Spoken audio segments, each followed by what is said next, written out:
someone who hasn't eaten red meat in over 40 years, I have shared a table with many, many people who did not share my philosophy on food. And how has that gone? Just fine.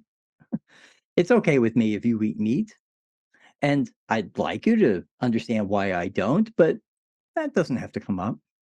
And it would be nice if the meal were all vegetarian and easier for everyone to eat, but you know, I'll just eat the sides if that's the case.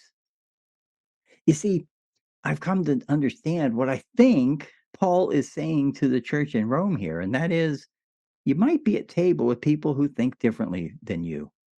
And you know what? That's okay because everyone is doing what they can. They're doing what is important to them, not to serve themselves, because that's not the point here. The point is that we are to live for God and to die for God, to give our lives over. And if each of us is doing our best at that, well, the way we do it is going to look a little different from person to person.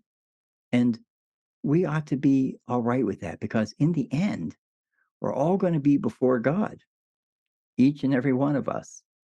And that table will be awfully big.